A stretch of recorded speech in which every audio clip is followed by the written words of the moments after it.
My fear. Hey, folks, today is Wednesday, September 25th, 2019. Coming up next on Roland Martin Unfiltered. Donald Trump releases not a transcript, a memorandum of a conversation he had with the Ukrainian president where he asked them to, yes, investigate his rival. How stupid is this White House? They sent their talking points to Democrats and then sent an email saying they were recalling the email. Just a little too late. Congress is moving forward, of course, with their impeachment inquiry. Republicans are not too happy. I talked this morning with Karen Bass, chairwoman of the Congressional Black Caucus, on Tom Joyner. I will share that with you. Moss Point Mayor Mario King is here to talk about the controversy between him and the Board of Aldermen in that city. Video has been released of Georgia inmate Shali Tison dying in his cell. We'll show you that video and talk with his mother and attorney. Folks, disturbing video.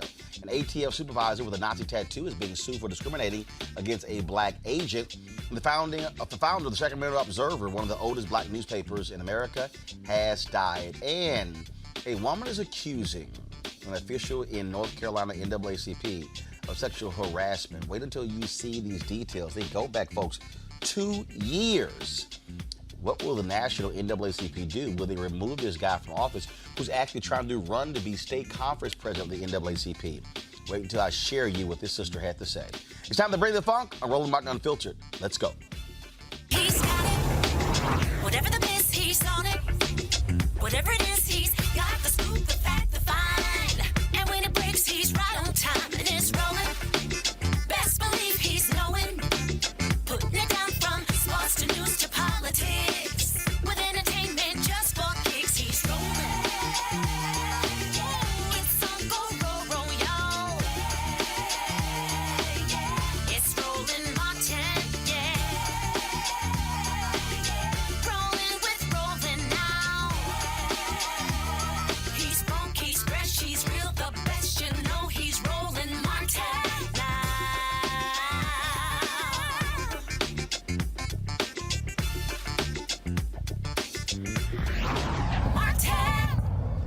Donald Trump released this. First of all, let me just correct something. All these media people have been saying that Donald Trump released a transcript of his conversation with the Ukrainian president. That is a lie.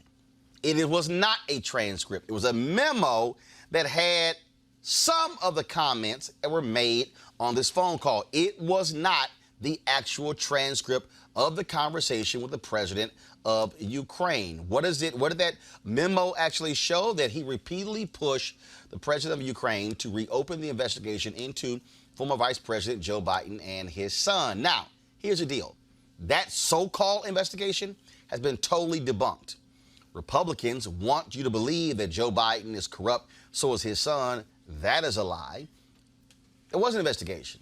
In fact, when Joe Biden, as vice president, went to the president to fire this Ukrainian attorney general, guess who also wanted the guy fired? Numerous other nations in the West. International Monetary Fund and others, because they said the guy would not investigate corruption. Now, here's what's also interesting. NBC News reported on Tuesday that Donald Trump called Nancy Pelosi and said to her, hey, can we work out some kind of deal over this Ukrainian deal? She's like, tell your folks stop breaking the damn law. And then went out and announced the impeachment inquiry was going to begin. Folks, what we're now dealing with is a White House that is running scared because guess what? Somebody wrote a lot of checks and now they ass can't cash them.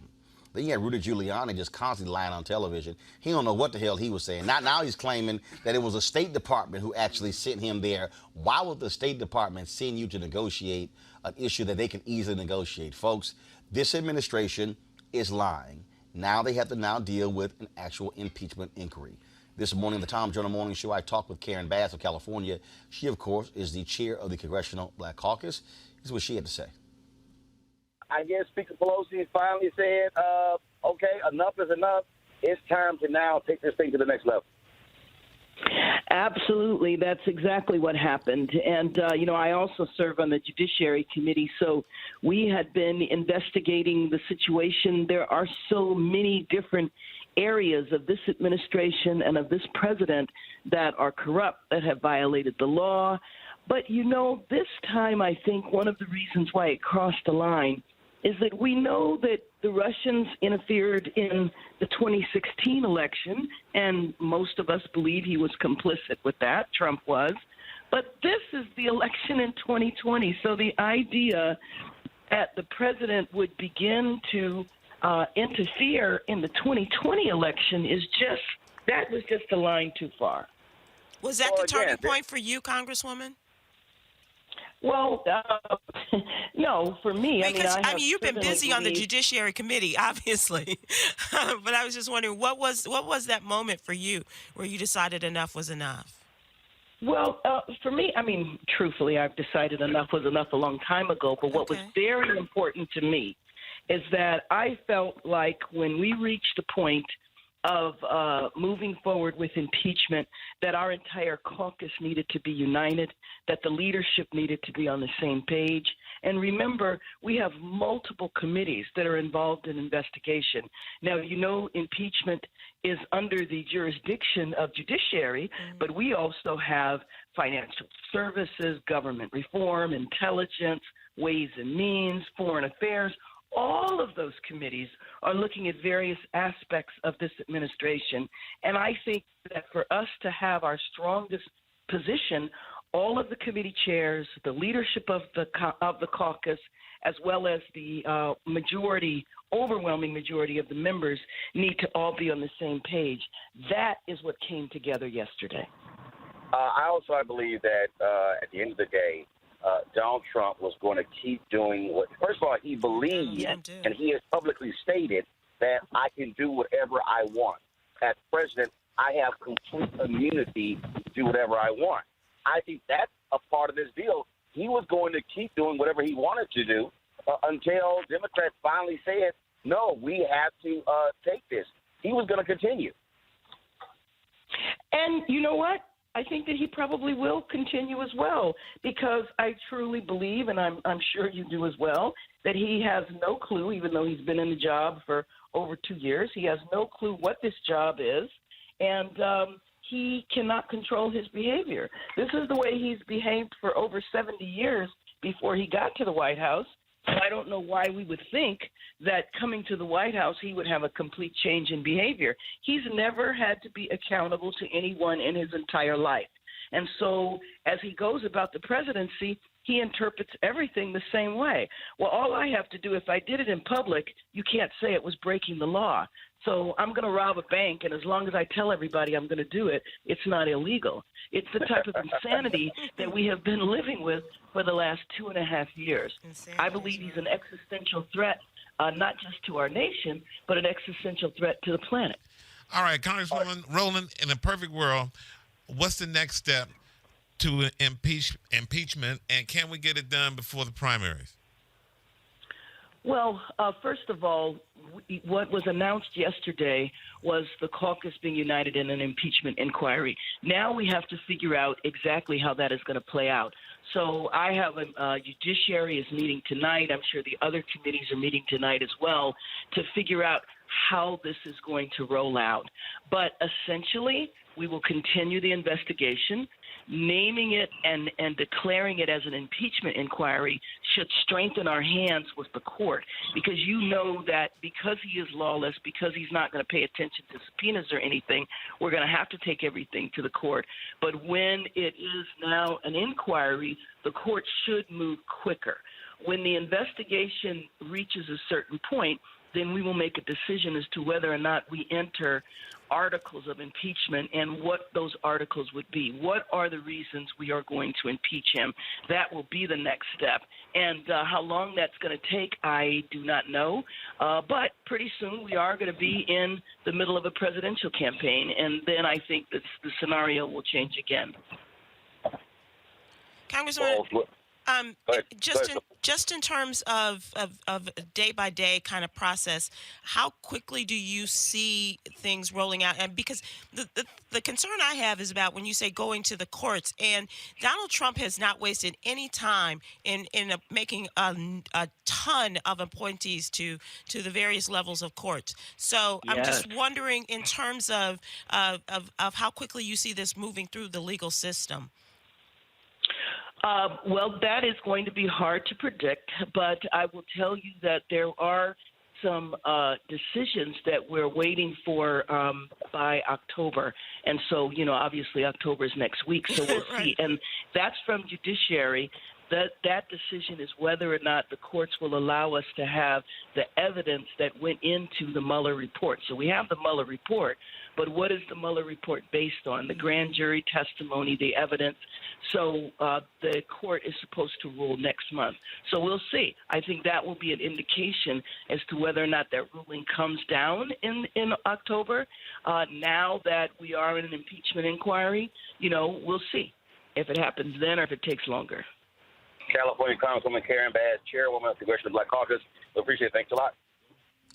You're welcome. All right, folks, our super panel is breaking down with Dr. Chris Metzler, longtime Georgetown constitutional law professor, Dr. Ravi Perry, chair of the Department of Political Science at Howard University. Joining me here in the studio is A. Scott Bolden, former chair, National Bar Association Political Action Committee, Monique Presley, legal analyst, crisis manager, Eugene Craig, CEO, Eugene Craig Organizations. I will start with you, Dr. Perry. When you look at what is going on here, Trump was like, no, this was a perfect phone call. Everything was great. Beautiful. But the reality is the release of this memo, not a full transcript, is actually worse than what most people actually expected.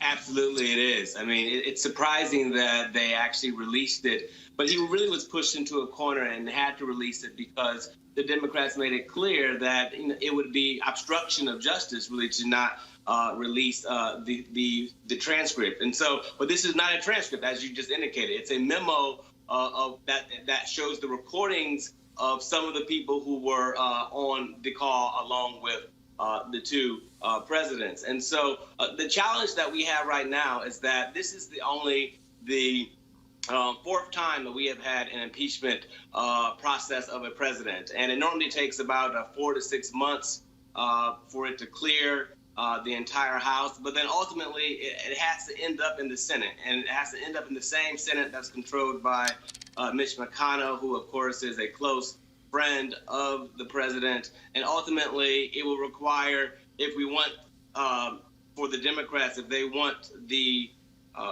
impeachment to actually result in removal of office and not just a slap on the wrist like it was, for example, for President Clinton, then it would require a supermajority of senators to actually require Trump to be removed. And that would mean that we would need at least 20 Republican senators to actually choose to vote for impeachment. And right now, there is none on record having ever supported that. Chris Metzler, what you have here obviously are Republicans. They are doing their best to defend Trump.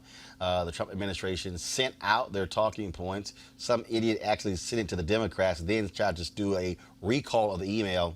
No, it was out in public within 3 minutes. But the fact of the matter is, Donald Trump has done a number of things. Now he has backed himself into a corner because he wants to say, hey, I didn't do anything wrong. But it doesn't look good at all where you're trying to essentially ask a foreign nation to do something to impact your campaign adversary. All right.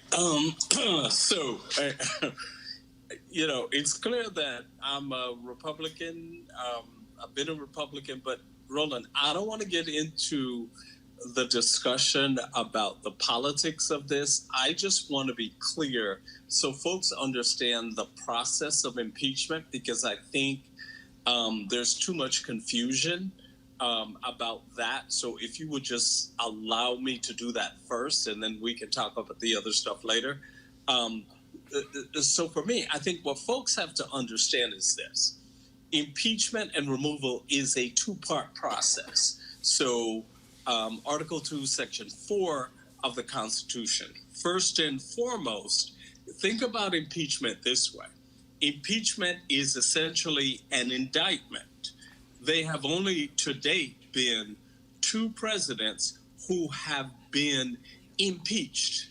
Okay? So then there is the process of removal, where there is the trial in the Senate. The Senate ultimately decides whether or not the person should be removed.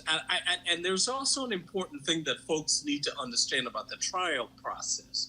The trial process in the Senate, the Chief Justice would proceed, would essentially preside over that process. But here's the thing. The Chief Justice is presiding primarily for the purpose of ruling on evidentiary claims. The Senate Majority Leader, for example, could say each witness is entitled to only 20 minutes of presenting their argument. And the Chief Justice cannot overrule that.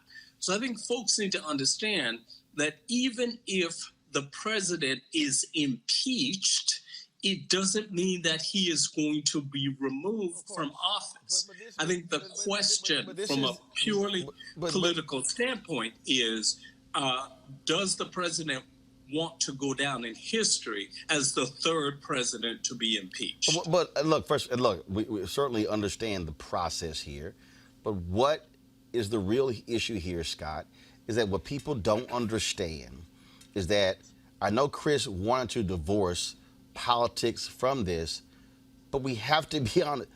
Impeachment is a political process. I don't disagree. It is not a legal process. So, for instance, I don't disagree. When you hear these Republicans say he did nothing criminal, first of all, the Constitution does not state that high crimes and misdemeanors has to be criminal. When you hear Giuliani say nothing done illegal, the Constitution does not stipulate that high crimes and misdemeanors has to be illegal. Right. It is a political judgment of Congress that the president is not acting in the best interest of the nation and that office. And so this entire process is inherently political. With plenty of legality. Argument for me. No, I got you. No, but I'm saying that, Chris, and I want Scott to comment because I need people to understand that, because when you hear Republicans defend Trump by saying this wasn't criminal, this wasn't legal, what they're trying to do is, in this whole CSI world, is muddy the waters to get people to think, well, that was no crime that was committed by Trump. And impeachment is not talking about crime. Not at all. It's got plenty of legalities and legal stuff, but it is purely political, and it is in Article 2 of the Constitution. What's really interesting about the Republicans, that even this that's brought those who want to impeach the president in the House up to something like 200, maybe 204. No, they're actually now up to 217. 217. They only need 218 in order to file articles of impeachment or to move forward on it. But the other thing is this, right? If the Republicans want to talk about something not being illegal, what he did 4 days before he had this call, because he knew he had the call coming up, he froze the $390 million. We call that in criminal law, we call that insurance, because now you're going to have the quid pro quo conversation. If that conversation didn't go well, Trump on that call was going to say, I've frozen the 390. Now let's really talk, right? So he had his insurance, and then he talked about corruption, he talked about the defense, he talked about Russia, then he gratuitously just threw in Biden and his son. You don't have to do that whether you're the president or just you and I talking. So there's intentionality in the fact that you raised these two individuals and Strike Force or whatever the other company was that it was Democratic related when the DNC got the DNC server. It was DNC server. And so there is intentionality throughout this memo. I tell you, though, it is the beginning, not the end. They just turned over the complaint, the whistleblower complaint. The whistleblower is going to appear before counsel, whether it's the Congress, publicly or privately, right? And then think about it, Roland. All the witnesses and open questions about these two documents is really where you get to the core of it. Monique, this is what is so laughable about this. The Trump administration used the DOJ to fight the release of the whistleblower complaint. That is actually what started this. They pissed off Congress in their latest effort to say, we're not turn over anything. Use the Department of Justice to block the actual whistleblower complaint.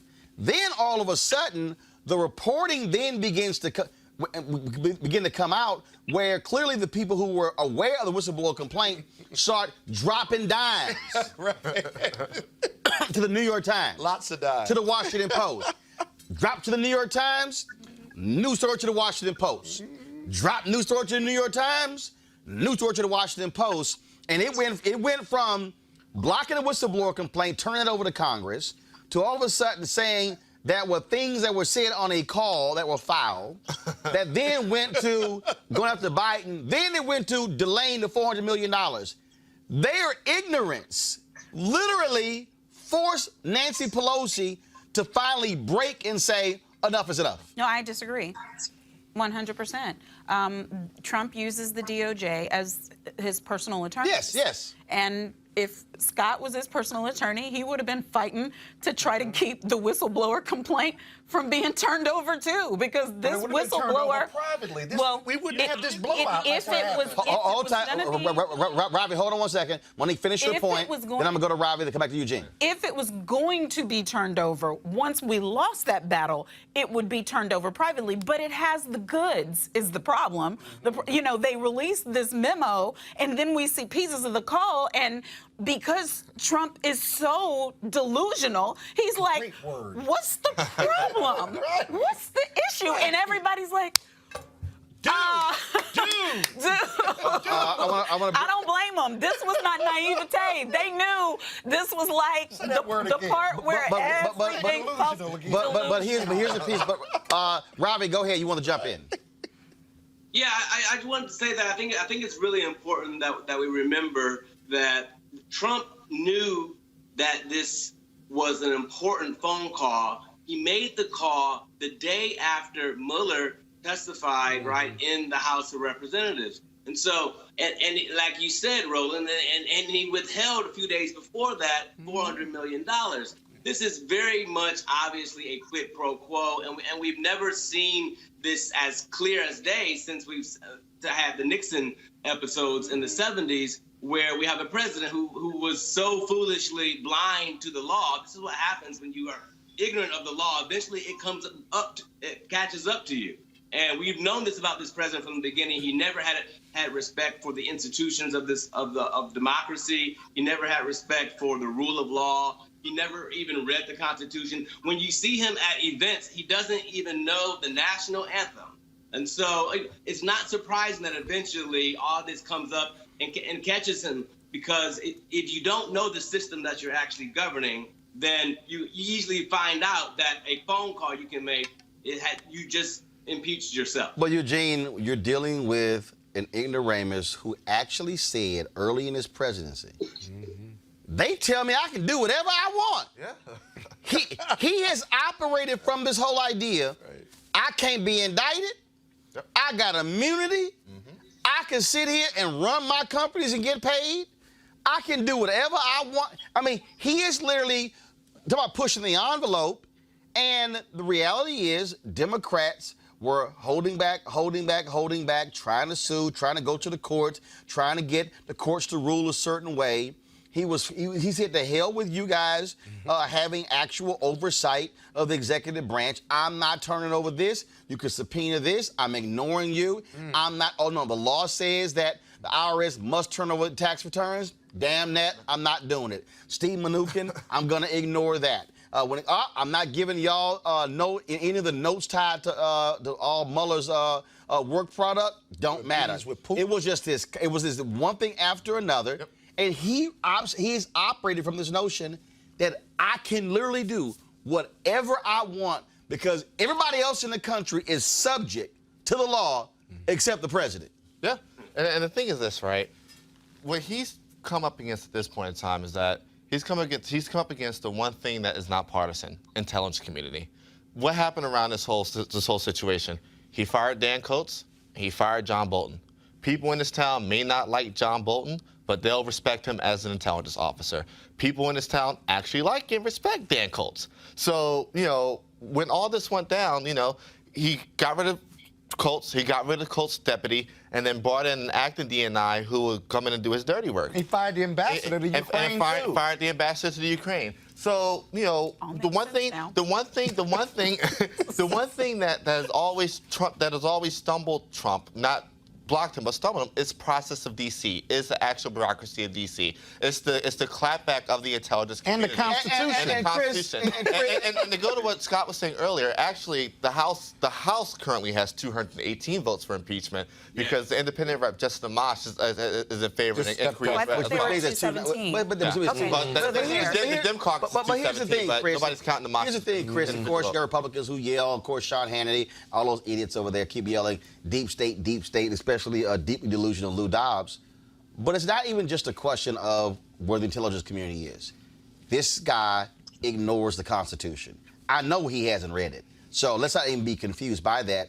And Democrats had no choice to go this way because if they allowed Donald Trump to ignore subpoenas, to exert executive privilege of people who didn't even work at the White House like Corey Lewandowski, to do whatever he wanted, they literally were setting up a system where the next president could say, damn, y'all, I can ignore you too. At some point, you actually have to defend the Constitution in this democracy if you actually believe in it. Yeah. Yeah, but okay, but there are a couple of things here. Number one, I think from the Democratic standpoint, however, there is a challenge, and that challenge is, and as Republicans, we're very good at that, which is keeping on message and sticking to talking points. Look, you cannot have impeachment. You cannot have impeachment charges that are 27 pages long. The point here, and let's be realistic about this, there are still a number of Democrats who were elected in Trump-leading districts who are concerned about what the message is relative to impeachment. Is it all of the above? Is it, and that's the thing. The issue with Nixon, and I think we oftentimes, really just ignore this lesson. The issue with Nixon was that there was a groundswell. Thus far, Democrats have not put forth in any articulate and coherent way that groundswell. I got you on that. I understand that, Chris, but Ravi, here's the reality. That people also, and Chris, you gotta stop overlooking this. At the outset, first of all, let's remember, Nixon was reelected in 1972. Agreed. Nixon was reelected after Watergate. His approval rating, and it was a slaughter, his approval ratings were around 65%, Ravi, at the outset of the impeachment inquiry. When it got to the end, it was in the low 30s. And so, the reality is, once you begin to have these hearings, and once you begin to hear these witnesses, and once you begin to hear people answer these questions, and if a Corey Lewandowski, if a Rudy Giuliani, if a Mike Pompeo goes before the American people and says, I plead the fifth, I plead the fifth, I plead the fifth, I plead the fifth, there is a natural reaction from the public. And that, Ravi, I think is the difference when it comes to why you hold these hearings, because you don't start with 65% supporting impeachment, because nobody wants to go through an impeachment process. There's a reason it has only happened a few times in American history, meaning you have done something that rises to a level that's not even political, that is just so far beyond the pale that we have to go to impeachment. And I think that's the difference. Ravi, what's your comment? I would remind us that what's unique about this impeachment episode is that Pelosi has allowed 6 different committees to actually investigate various aspects of this impeachment episode, in this case, that they're building against the president. Usually it's just the Judiciary Committee, and that is, of course, chaired by Nadler. But what is interesting, and I'll give one shout out to our HU poli-sci grad brother, Representative Elijah Cummings, who is, of course, chair of the Oversight Committee, which has the broadest, really, mandate to investigate anything that looks untoward as it relates to being a public official and all the business that goes on in the House. And so what is unique about this is that this has been a very methodical process that Pelosi has governed thus far. And as some of your guests said earlier, absolutely, this is the beginning. And the impeachment in the Constitution is meant to not only, yes, indict perhaps in a public official at a high level. We have, by the way, impeached, for example, federal judges before. And so the same clause works for those individuals as well. But the impeachment also serves as an opportunity for the nation to heal from a very difficult and traumatic episode, which is, in fact, a constitutional crisis. And that is something that we should look forward to as it relates to this impeachment over the next 100 to 200 days or so. All right, folks, hold tight 1 second. Of course, this is going to be going on for a while, so we got lots more time to discuss that. Dr. Chris Metzler, Dr. Robbie Perry, we certainly appreciate it. Thank you so very much. Okay. Thank you. All right, folks, going to go to a break right now. When we come back, update on the Amber Geiger Botham Jean trial taking place, the former Dallas cop who shot and killed, of course, Botham Jean in his own apartment. Defense claiming self-defense. Really? And why did a black Texas Ranger investigator actually say today that Botham Jean represented a direct threat to Geiger in his apartment? What the? Okay. This is Roland Martin Unfiltered. Back in a moment. You want to check out Roland Martin Unfiltered? YouTube.com/Roland S. Martin. And subscribe to our YouTube channel. There's only one daily digital show out here that keeps it black and keep it real. It's Roland Martin Unfiltered. See that name right there?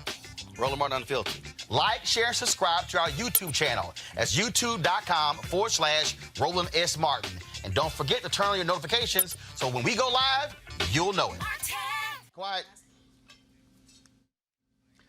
All right, folks, you heard me talk a lot about marijuanastock.org. Why? Because I want to keep you informed of investment opportunities that make sense.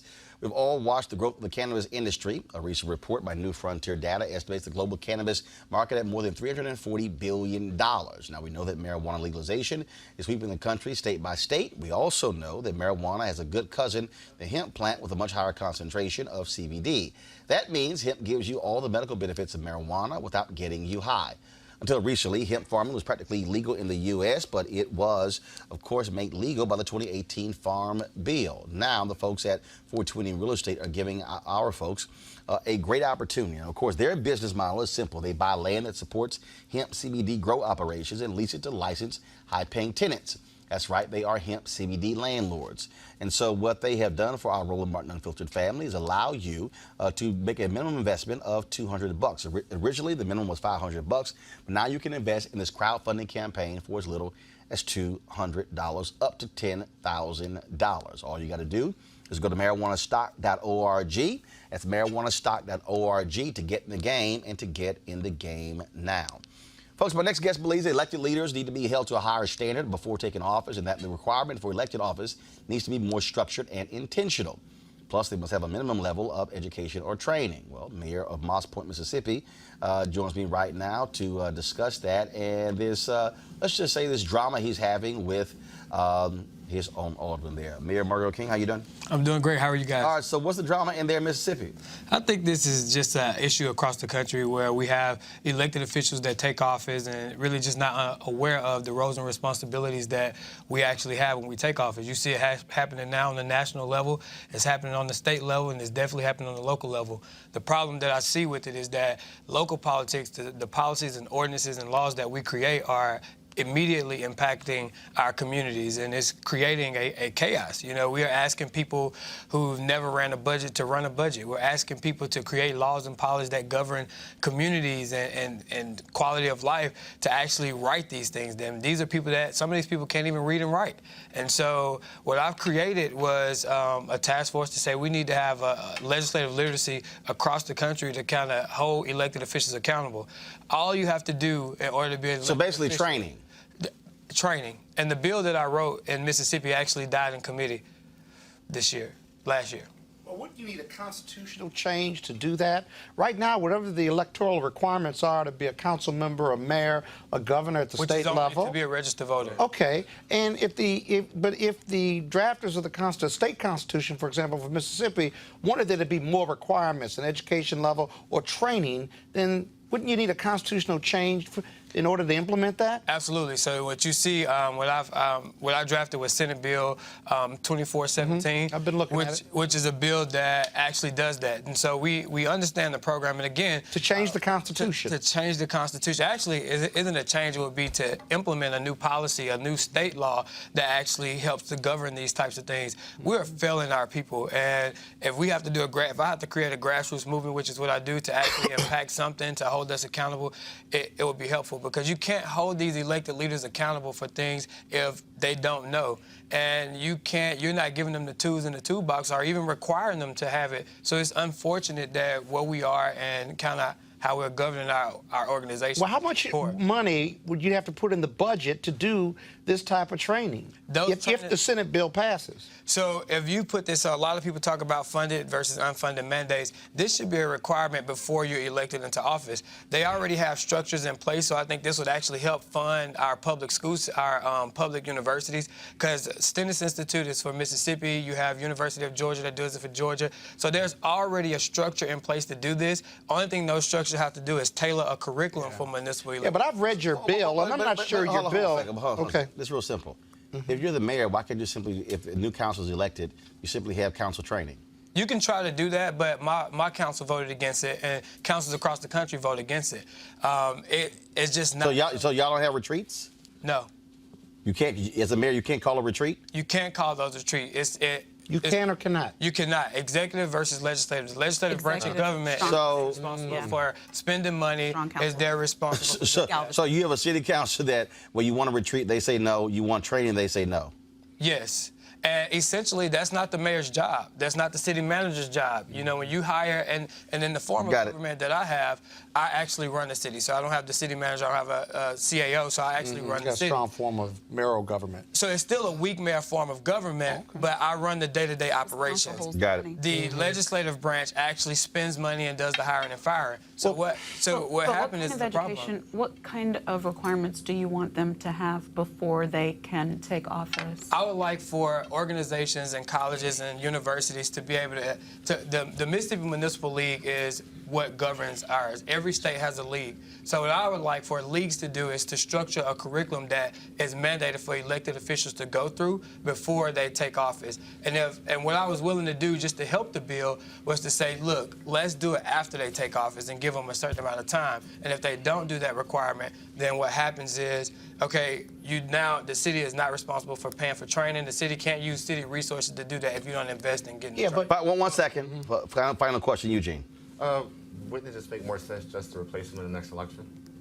But you still have the same type of people that would be elected. I mean, you can handpick your folk that you're slating with. I disagree. Bring your own slate. You can try to bring a slate, but then you risk the chance of electing them, which is still, to me, an absence of actually educating the people. But the people with the least amount of money and the least amount of education are of color, and the whole point of an elected form of government is that even if Eugene is, thick as 3 bricks, if I want Eugene to be my council elected official, and there's nothing to say that he can't do a good job of it because he has socioeconomic issues or because he's a victim of discrimination like many other black men in America. One second. Answer Money's question. What if he can't read? What if he can't write? Actually, had the issue in Detroit where you had. We had that issue with the president of the United States. So you had that. Okay. So, well, look, we'll certainly see what happens with that and whether or not it passes. I do think we need to have people who know what the hell they're doing. But again, the problem is, you got people right now surveying who ain't never read the Constitution, and they actually they're rich and white. So this isn't just a local issue; it's a state and national issue. Okay, 100. Mayor King, I appreciate it. Thank you. Thanks a bunch. All right, folks, going to a break. We come back. We'll talk about the Amber Geiger trial that had taken place in Dallas. Thanks a bunch. Back at Roland Martin Unfiltered. Support Roland Martin Unfiltered. Be sure to join our Bring the Funk fan club. Every dollar that you give to us supports our daily digital show. There's only one daily digital show out here that keeps it black and keep it real. As Roland Martin Unfiltered. Unfiltered. Support the Roland Martin Unfiltered Daily Digital Show by going to RolandMartinUnfiltered.com. Our goal is to get 20,000 of our fans contributing $50 each for the whole year. You can make this possible. RolandMartinUnfiltered.com.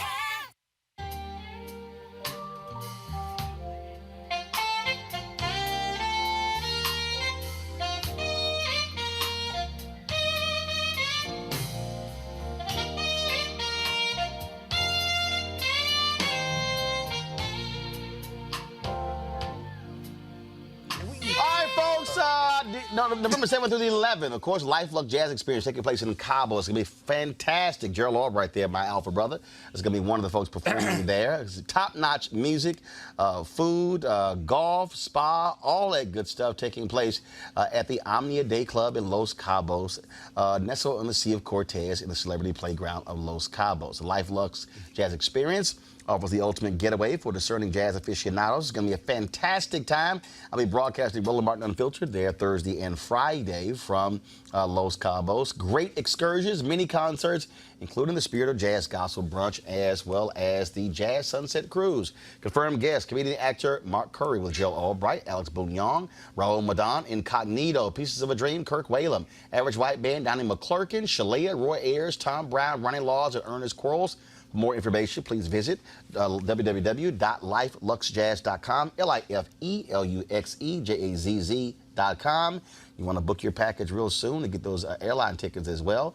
And so while folks are freezing in the Northeast and Midwest all across the country, we'll be having some fun, some sun-drenched fun there in Cabo. All right, folks, let's talk about the day 3 of the Amber Geiger trial in Dallas. She's the former Dallas cop on trial for murdering Botham Jean. Now, today was quite interesting because a Texas Ranger testified, this brother right here, Robert Armstrong, actually testified that, pull it up please, testified that Amber Geiger, folks, he actually said that Botham Jean represented a significant threat to the life of Amber Geiger. Botham Jean was in his own apartment. What we also know from testimony today is that Amber Geiger had a very emotional phone call with a fellow police officer who she was having an affair with moments before walking into the apartment. Now, this same black Texas Ranger investigator said that that the couch matched, the couch in both of Jean's apartment matched the one in Amber Geiger's apartment, all kind of other stuff. The judge like, your ass ain't testifying in front of the jury. So it didn't happen. What's interesting about this, Monique, is that you see the defense making this whole point that it was self-defense. She had no choice. She clearly believed that it was her apartment. Others are saying, wait a minute, to prove murder, she had to have intent. Your thoughts, again, at how this trial is proceeding? I think it's the wrong defense. I mean, to me, of all of the ways that they could have gone with this, to go out on a limb for self-defense where they actually shift the burden and have to prove things. What else she got? One second. Scott, makes no sense because I believe that what is more than likely true should be the best defense here. It's more likely that she made a mistake and parked on that level and walked in that same floor and walked into that apartment, and in all of her dazed, tired, just got off of the phone, which is now in evidence, she reacted a way she shouldn't have and mistakenly shot a man in what she thought was her apartment. She's still wrong. It's still manslaughter, but it would not be the intent for murder, and they're not accepting that that's the best that they can do for her as defense attorneys. So they're trying to go for this grand slam, and I think they could end up pissing off this jury. That evidence about her being on the call makes sense. Apartment buildings that look alike, it can all happen. They haven't given us the facts yet. I'll wait to see what prosecutors come up with. For any reason she was out to get him, for any reason she was upset about him or every black, that's what I'm saying. You're right. We don't have a reason. She made a mistake. Why'd she shoot him? And that's what I'm saying. She shouldn't have, and that's manslaughter. That's an improper reaction, which we see from police officers all the time, especially off duty, when all they have is their gun. I mean, I've tried that case 12 times in this very District of Columbia. but the case also... And getting those off-duty cops in those situations where they think there's an issue and they go for the one weapon they have is how people end up dead. And that is what happened here. I haven't heard anything about why she really wanted him dead. But why don't you what think... she did is overreact, and a man ended up dead, and that's manslaughter. Okay, I agree. Yeah, so let me get my point out. The reality is, what's wrong with the argument that the prosecution overcharged this case, and she really should have been charged with manslaughter? Which, by the way, the Texas Rangers charged her with manslaughter. It went to the grand jury. The grand jury came back with a murder charge. The Dallas District Attorney's Office did not pursue the manslaughter charge. Didn't bring it up. In fact, Robert Armstrong, of course, the Texas Ranger investigator, again, this took place outside of the jury's presence. He said today that he felt that she did not intend to kill him. He said that it was a mistake, and he said she should have been indicted on manslaughter. They decided there the jury should make the decision, not listen to him. Yeah, and here's the thing. Yeah, because now they charged. But when the DA went on TV and we saw that black mama judge do what was priceless, there were all the conspiracy theorists saying, she's trying to throw the trial, because in Dallas, that's what people are saying. Either she overcharged it because she didn't care about coming back with a guilty, or they succumbed to pressure and she improperly charged. Yeah, but either way, she made a case harder for her people. Probably overcharged. Hold on. But Eugene here. Here's what you had. You had Faith Jenkins, who was the district attorney in. Excuse me. I'm a lawyer on this show. I got this. Okay, stop talking. Keep talking. Faith Jenkins was the district attorney in Dallas, Republican. When all of this went down, the grand jury indicted. She lost her re-election to John Cruzo, Democrat, who's now the district attorney.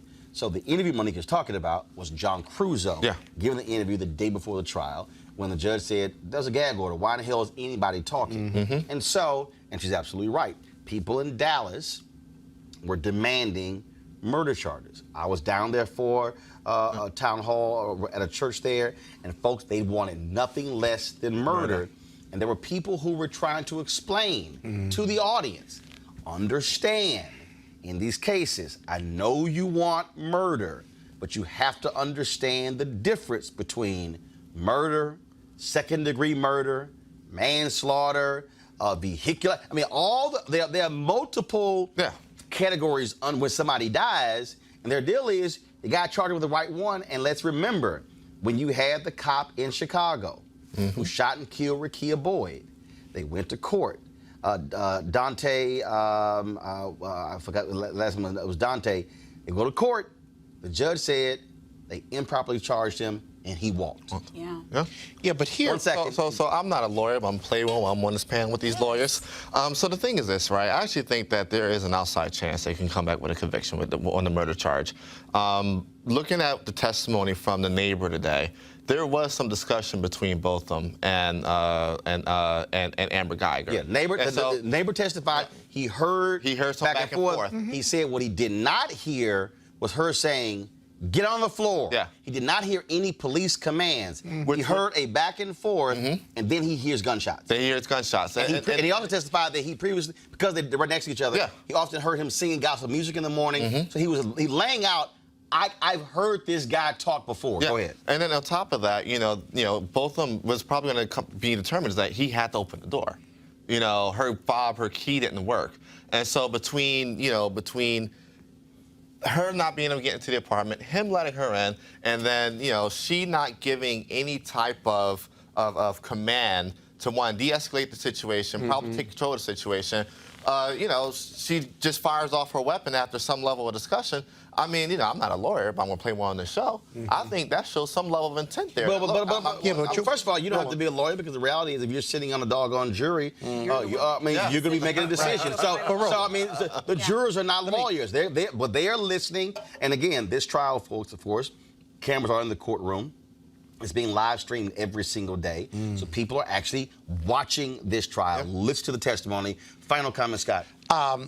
There's a real question as to whether the murder charge, let alone one form of the manslaughter charge even gets to the jury. Because when the prosecution rests, you can bet the defense is going to do a motion to dismiss, saying that they haven't proven their case for murder, at least beyond a reasonable doubt, or that no jury could find murder based on the evidence that was put in. Look for the judge as to whether she's got the courage to let the murder charge go or keep it all in and just punt it to the jury. That'll be important to watch. All right, folks, let's go to the story out of Georgia. The family of Shali Tison, a former inmate in the Rockdale County Jail in Atlanta, said he tried to get help before dying naked on the floor of his cell.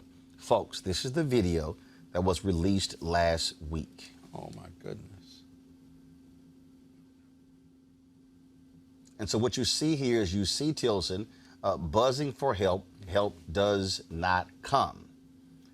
Certainly in the family of Tison says this is shameful here. The actions that took place in that jail. Joining us right now is Tilson's mother, Tanisha Tison, and her attorney, Mawuli Davis. First and foremost, Ms. Tison, we're certainly sorry for your loss. Are you alleging in this case negligence by the jailers there? That's what caused the death of your son? Absolutely. And it's beyond negligence. It's actually torture, intentional, and something that should have never, ever happened. He was in that condition, in that particular cell for 7 days. He was in a cell for 7 days, solitary for 7 days by himself? Correct. 7 days without a toilet, without a bed, without a water source. And we know for the last 3 days, based on the internal affairs report, he was there naked and really dying, essentially. And are there any reports on how often they checked on him? Was he denied food? Was he denied water? What are you laying out led to this, to him passing away? So he died. The medical examiner found that he died of dehydration, which is unheard of in the United States. He was having a mental health crisis, and rather than send him for medical treatment, they locked him up in solitary confinement.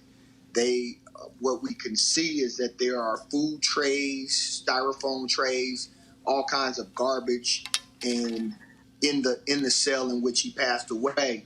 But what we don't know is whether or not they ever actually passed him water or anything of that nature. He was having a mental health crisis. He should not have been in jail. He should have been in a hospital. Has any, Ms. Tison, any actions taken against any of the jailers? Is there actually an official investigation? What's the status? Shali's case was just in a special grand jury. And we're waiting for the verdict to the special grand jury. So the special grand jury is determining whether or not any sort of indictment will be handed down against those jailers? Yes. Or any recommendation for a criminal prosecution. And so we are obviously very, very concerned that not one of these jailers were ever terminated for supposedly, it was supposed to be every 15 minutes a suicide check on him. We know through the internal affairs report that they falsified the log. One of the deputies falsified the log because Mr. Tison stopped moving, and for at least 2 hours he was not moving. When they finally came in, found him, they didn't even transport him or attempt to perform any life-saving measures because he was cold and rigor mortis was beginning to set in. That is certainly, sad to hear. We will await that special grand jury. We certainly thank both of you for joining us and certainly keep us apprised of what happens in this case. Thank you. Again, Mrs. Tison, take care, as well as Attorney Davis. Thanks a lot. Thank you. All right, folks, let's talk about this story out of Seattle. A federal agent, Bradford Devlin, has worn a Nazi-themed tattoo which shows a German Eagle SS Lightning bolt since the early 2000s when he says he got it while working undercover with the Order of Blood, an outlaw white supremacist biker gang in Ohio.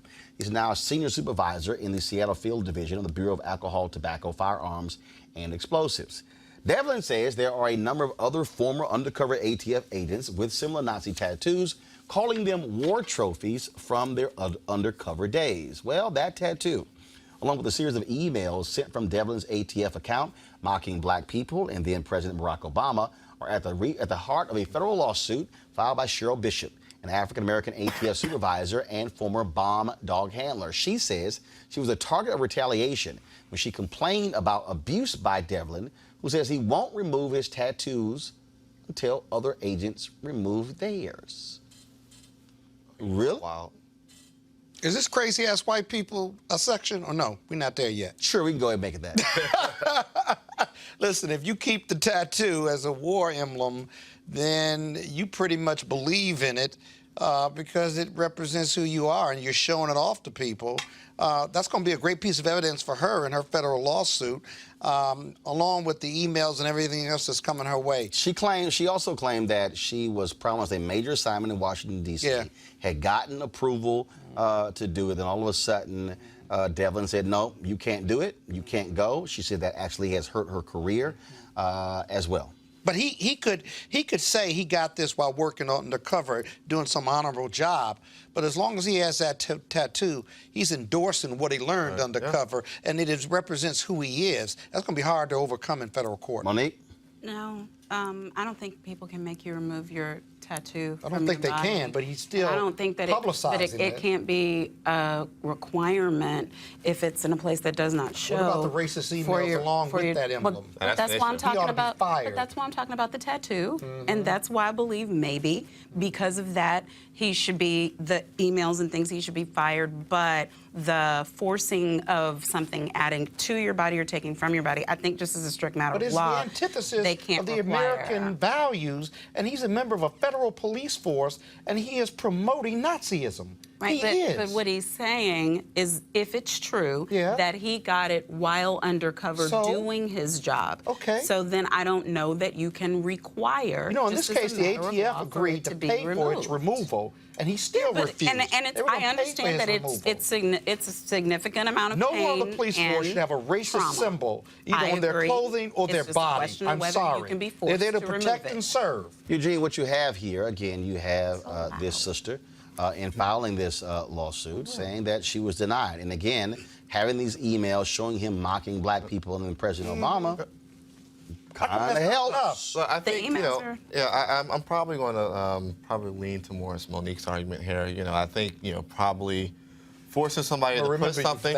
You backing her? Push something or take something off of a body is a stretch. But when you have the hard evidence of an email trail, that's more than enough to fire somebody. It's more than enough to sue an agency. It's more than enough to sue an employer. And it's hate speech. It's hate speech. But I do think that you do have certain rights within this country that protect. You don't have a right to be a part of ATF and have that emblem on your shoulder. You don't. You can go do something else. But the way the laws are written right now, is that you have to probably go after. So you tolerate it as a Republican, right? You tolerate it as a Republican. I don't tolerate it as other Republicans. Right. You endorse it. I don't endorse it. You just tolerate it as a Republican. Scott, you know better than that. Nobody's making you get rid of your tattoos, Scott. I don't have any tattoos. We don't know that. Ain't never been. You could have one right here. I don't. But we don't know I'm sorry. I got two brands, Kappa Alpha Psi. That ain't hate speech. You've known me for a very long time. To some it is. I do. Hold on a second here. You know me for a very long time now. You know I got no tolerance for no hate speech. I agree. It was a question. I know. Because if you allow an ATF officer to promote that, to have that, got 30 more seconds. And won't do it, right? Then you're you're endorsing the fact that he's got a right to wear it and promote hate speech as a federal police officer. He's not wearing something. He is wearing it. You just saw a picture where he pulled it up the show. You spit in my eye. Sorry, forgive me. Can we have the next topic? No. Well, it's his show, but he said we have 30 seconds. But my point is, there's got to be a way to resolve that. I've been assaulted personally now. Oh, my goodness. I'm going to let y'all handle that. Next thing is going to be me, too. Are y'all done? Don't weaponize it. Don't weaponize it. Y'all done? Y'all done? All right, gotcha. Sorry. William Lee, the publisher of the Sacramento Observer, folks, has passed away. The newspaper he founded more than 50 years ago was Sacramento's source for African-American news. Lee died over the weekend, the age of 83. A pillar of his community, he documented the lives of African-Americans before they were elected officials, judges, doctors, and lawyers. He will be a tremendous loss to his family and community. Our thoughts and prayers are certainly with them. All right, folks, a quite disturbing story out of North Carolina, where an African-American woman who actually works for the NAACP, she says she was sexually harassed by an individual who works for the NAACP, but to make it worse, this person now is running for the state conference presidency of the NAACP. These allegations, folks, go back now 2 years. They go back 2 years. They have been speaking to this very issue. I'm trying to pull up, there was a news conference today that took place in it took place in North Carolina, where they detail this sexual harassment. Reverend William Barber, the former head of the North Carolina State Conference, NAACP, was at that news conference as well. I'm going to start with you, Monique. What's interesting here is that it's been going on for 2 years.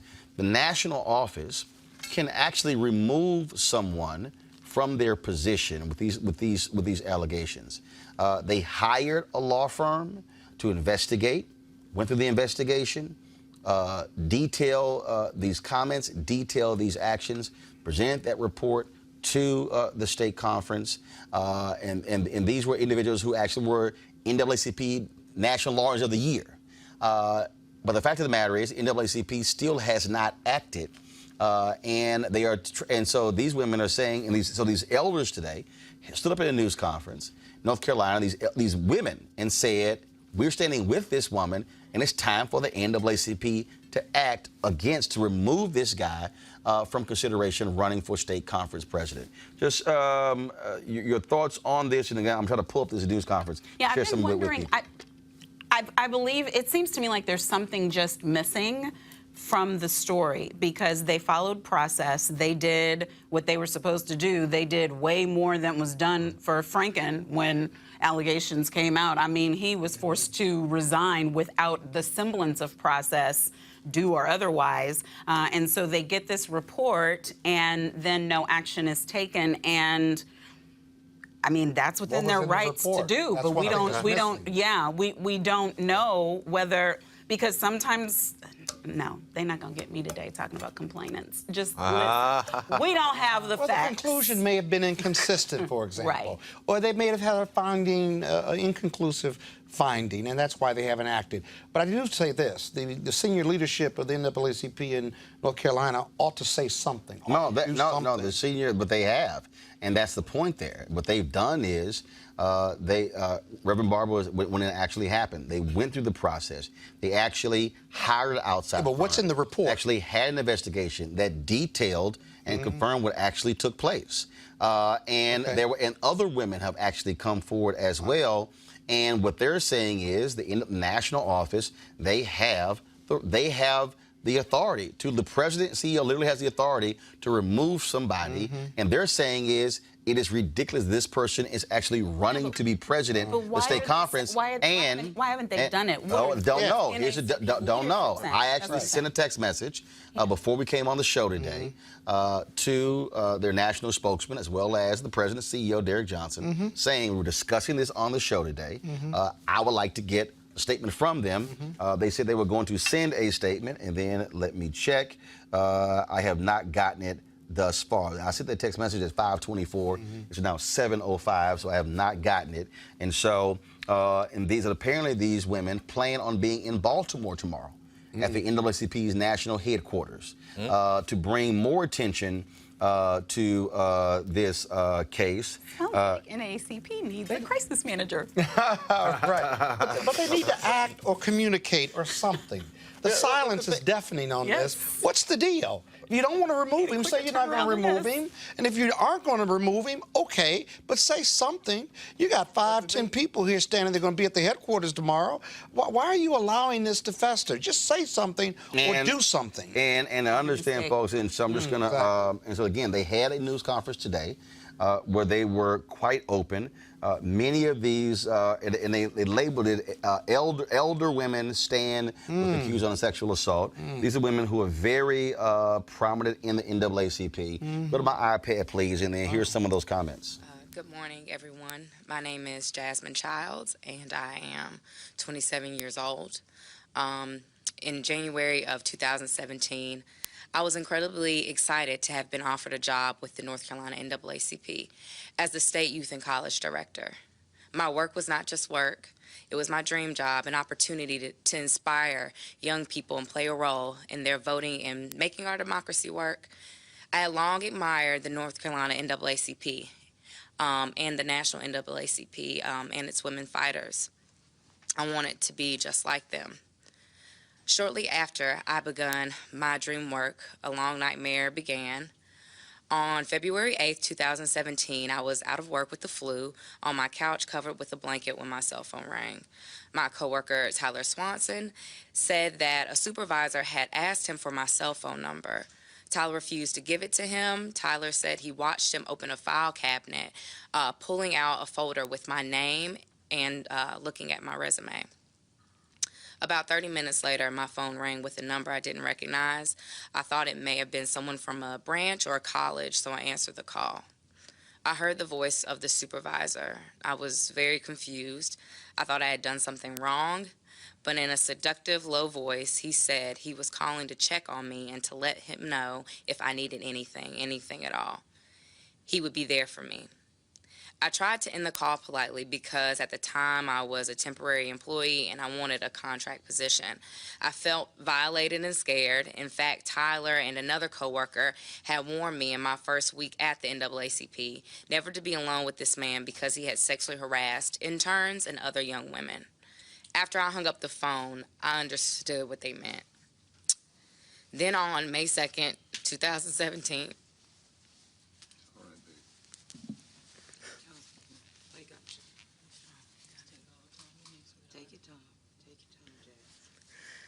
the staff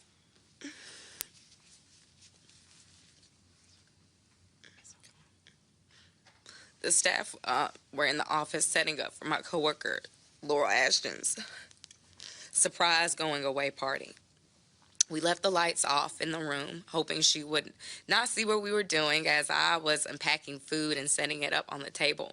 I felt someone's breath on my neck, and then I felt him press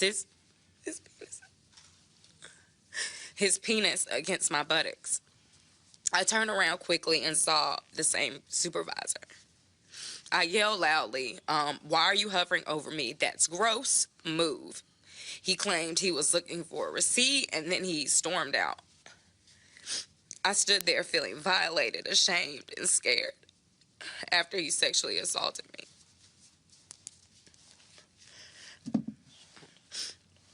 Concerned about my safety and that he would get more aggressive, I reported the incidents and filed a sexual harassment complaint. Once Reverend Barber learned about it, he ordered an independent investigation with a independent lawyer to conduct, which took about 5 months. The supervisor found out about my complaint and tried to intimidate me by barging into my office. I had to shut the door to keep him out. And I felt like a hostage. He resigned during the investigation, but he repeatedly showed up at NAACP events and would stare me down.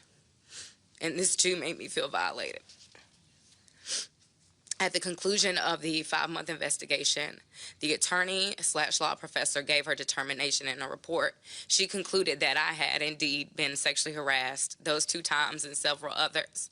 Reverend Barber sent the report to the National NAACP with a request that he be expelled as a member, which only the national body can do. However, nationals advised the North Carolina NAACP to file a cease and desist order banning him from coming to any more NAACP events, and they did. But he defied the order and appeared anyway to stare me down. I left the NAACP and I became aware that he was running for the state's NAACP president. So I wrote an open letter to National President Derek Johnson, asking that he use his power to stop it because he would endanger many women. He failed to respond to me. Instead, I was told to file an Article 10, the process used to have a branch member removed. I did that and got a requisite 42 signatures from members across the state of North Carolina. I have yet to hear from nationals. A different Article 10 was filed for expulsion of the same man who sexually harassed me for his protest in front of the Alamance County Commissioners meeting, and with television evidence, the National NAACP dismissed it. Moreover, not only does the perpetrator still have a close relationship with the executive committee, members of the executive committee, the North Carolina NAACP, but as I said, he is now running for the president of the North Carolina NAACP. As president, the predator will have access to many women locally and nationally. Standing here today is the last thing I wanted to do, but I have come forward for two reasons. First, to name the perpetrator who violated me. His name was Reverend Curtis Everett Gatewood. I'm also coming forward to demand that the National NAACP stop violating me and its women members and expel Reverend Gatewood and establish a sexual harassment policy. I want to be included in the process of developing this policy. These past 2.5 years have been very traumatic for me.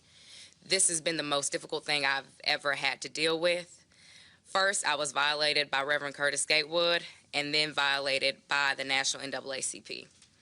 I had to get professional counseling. I've wept many times, and it continues to haunt and hurt me. Seeing him flaunt himself on Facebook as a champion of young people and him running for president traumatizes me further. Moreover, people in the North Carolina NAACP have cascaded the elder women who support me without knowing all of the information.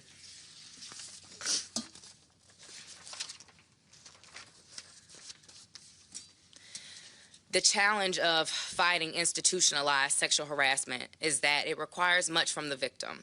This is especially true when institutions like the NAACP do not have a clear process or policy for addressing sexual harassment and instead violate victims and cause them more trauma by sending them through a complicated bureaucratic maze. It's sexist. They cannot fight racism and protect sexism. It is wrong. With the support of family, friends, and the elder women of the NAACP, I stand here today against sexual harassment and the patriarchy in this society that this society allows and continue and open without sanction. I also stand here to demand that the National NAACP expel Reverend Gatewood for proven sexual harassment and sexual assault. To the many other victims of Reverend Curtis Gatewood and his sexual violence, who are scared to come forward, I stand for you today, and I'm sorry for all of the pain that he has caused you. Yes. I will not stop. We must protect other women. Yes, we will. Yes, we will. All right.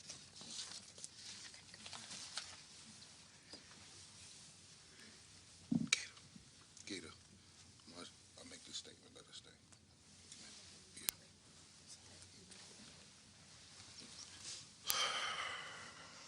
Hold that for me.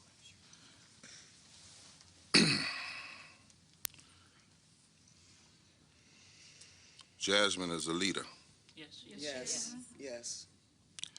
And Jasmine is a champion among women.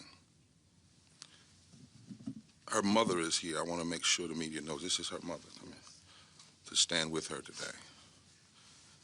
And her brother is here.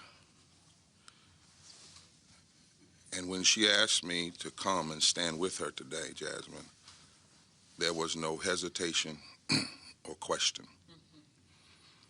I was in El Paso organizing the campaign, Poor People's Campaign, when the elder sisters decided it was time for them to make a stand. They have not been hasty. They have tried. They have written. They've sent open letters.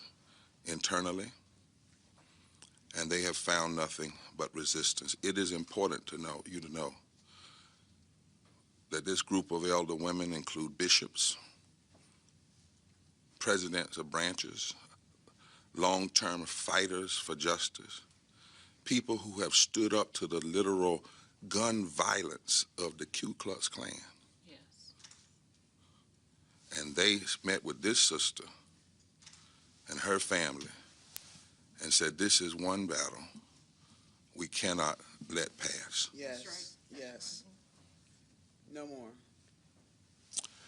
We are here because this young lady and leader decided that she wouldn't be silent anymore and watch an organization not deal with her legitimate legal call for action. That's right. We are here because Jasmine's truth about sexual harassment is not hearsay, hyperbole, or a fixation of her imagination. Speak the truth. That's right. It is true. Yes.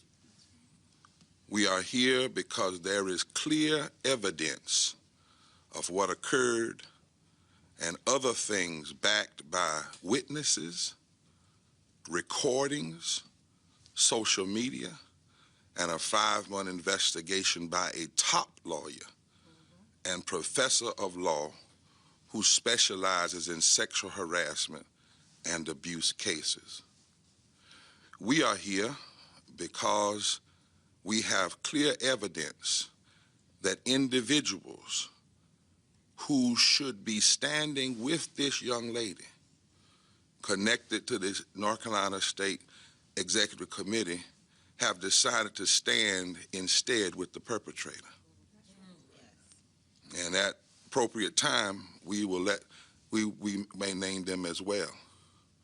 We are here because she has been maligned, and these elder women of highest regard who have given their lives and soul to the cause of justice and love and chose to stand with her, they've been maligned too.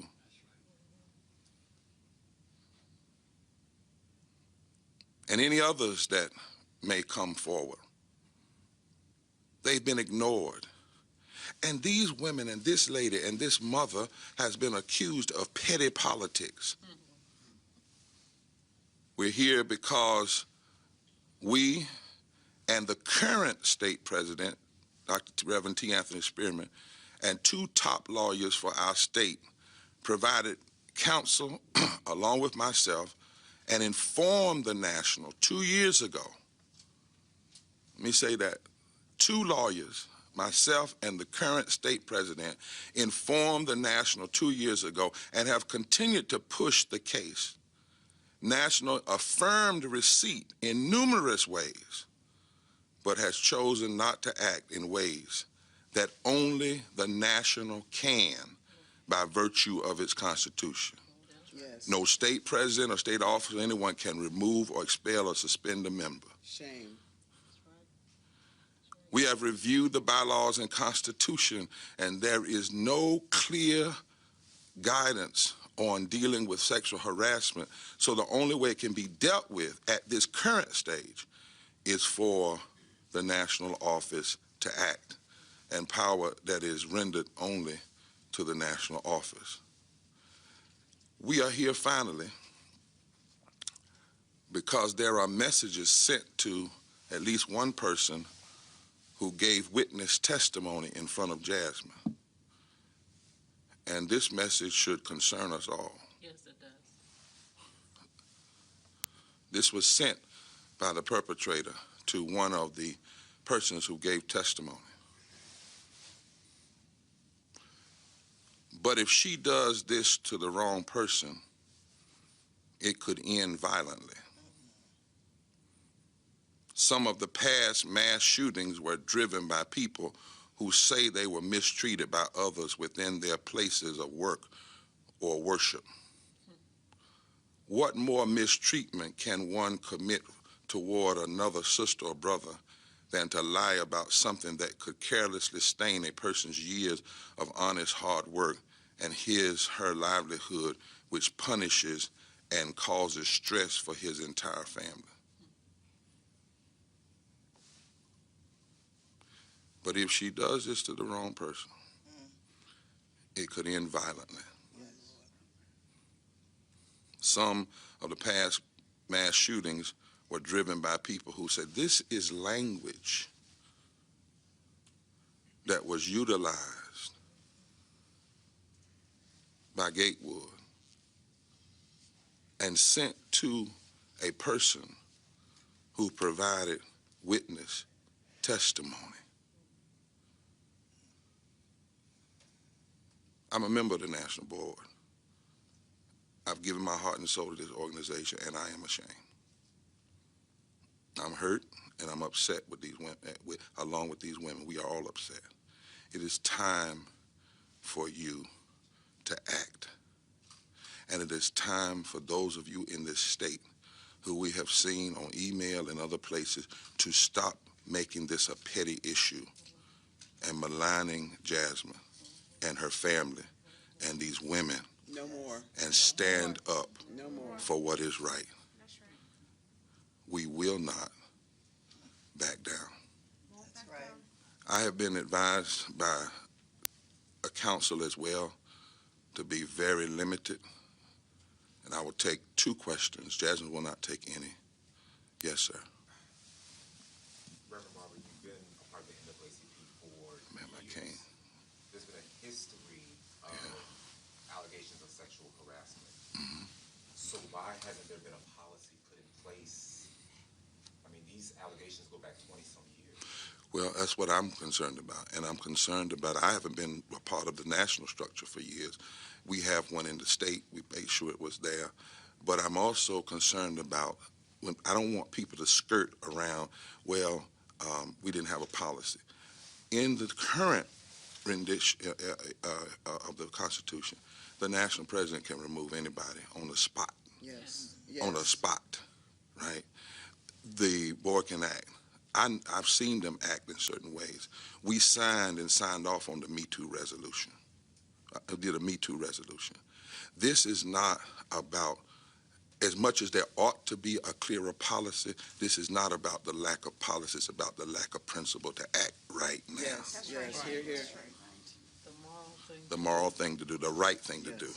Yes. There's comes a time that you do what is right.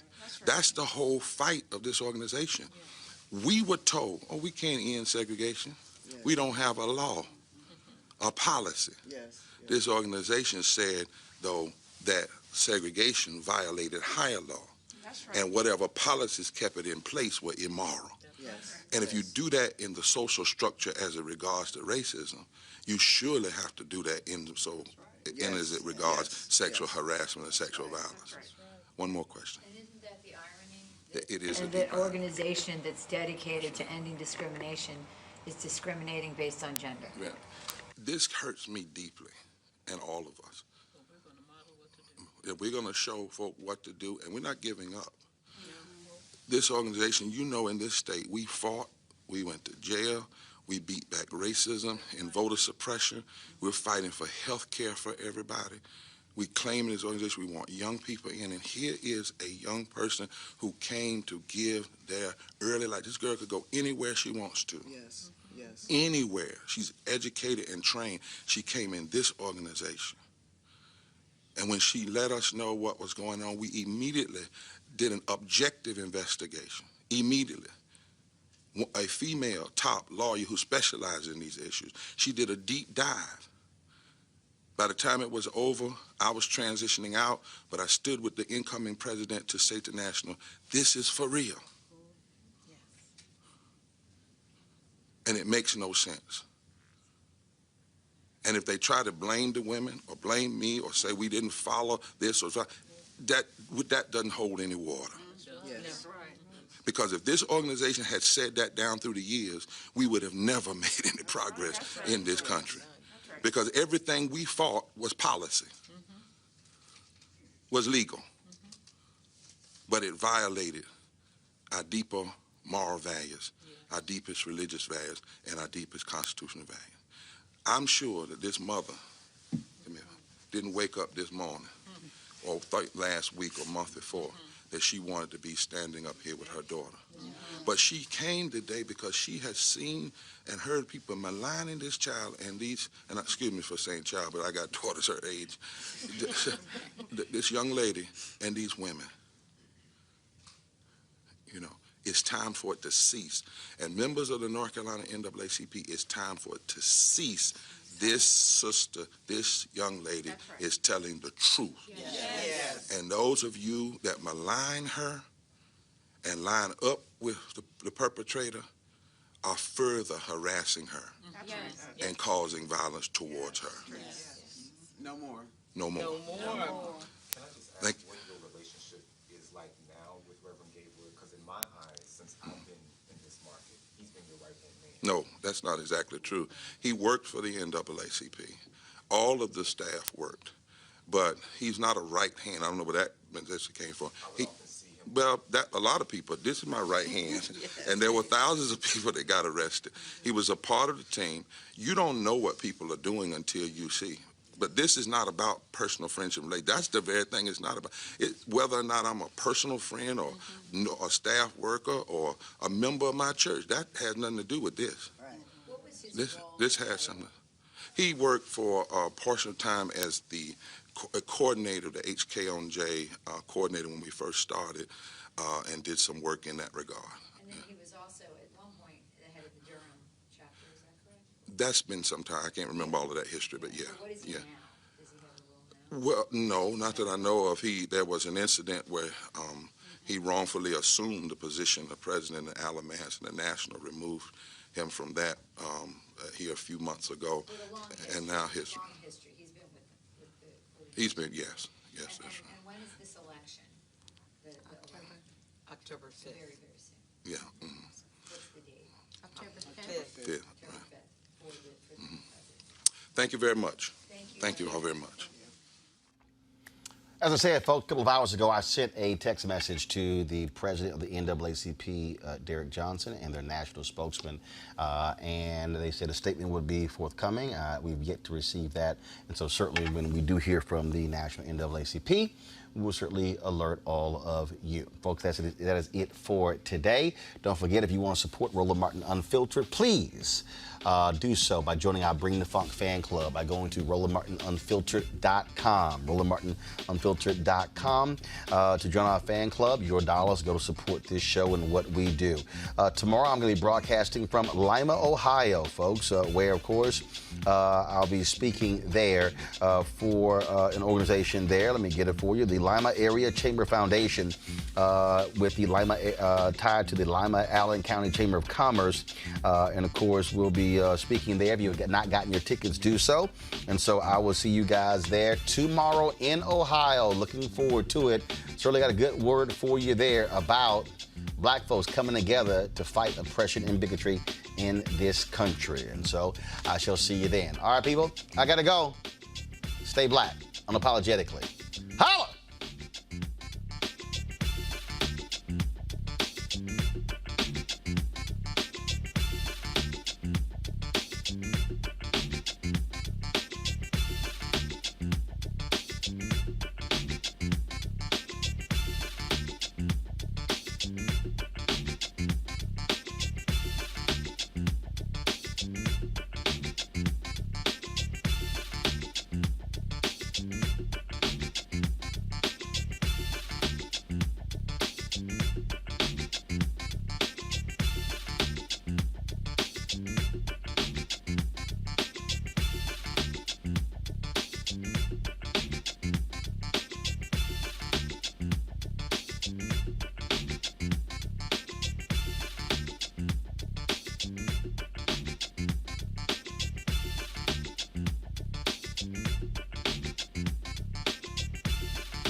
You want to check out Roland Martin Unfiltered? YouTube.com/Roland S. Martin. And subscribe to our YouTube channel. There's only one daily digital show out here that keeps it black and keep it real. It's Roland Martin Unfiltered. See that name right there? Roland Martin Unfiltered. Like, share, and subscribe to our YouTube channel. That's youtube.com/Roland S. Martin. And don't forget to turn on your notifications so when we go live, you'll know it. You want to support Roland Martin Unfiltered? Be sure to join our Bring the Funk fan club. Every dollar that you give to us supports our daily digital show. There's only one daily digital show out here that keeps it black and keep it real. It's Roland Martin Unfiltered. Support the Roland Martin Unfiltered daily digital show by going to RolandMartinUnfiltered.com. Our goal is to get 20,000 of our fans contributing $50 each for the whole year. You can make this possible. RolandMartinUnfiltered.com. This is Diala Riddle, and you're watching Roland Martin Unfiltered. Stay woke. This is Director X, the director of Superfly on the red carpet, or the black carpet, and you're watching Roland Martin Unfiltered. Yo, what up, y'all? This is Jay Ellis, and you're watching Roland Martin Unfiltered. Hi, I'm Chaley Rose, and you're watching Roland Martin Unfiltered. I'm Lex Scott Davis, and you are watching Roland Martin Unfiltered. Hey, what's up, y'all? It's your boy Jacob Lattimore, and you're now watching Roland Martin right now.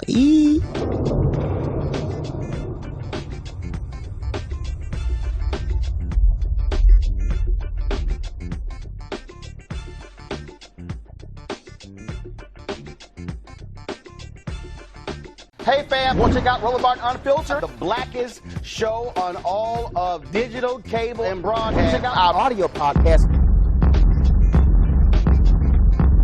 There's only one daily digital show out here that keeps it black and keep it real. It's Roland Martin Unfiltered. Press play.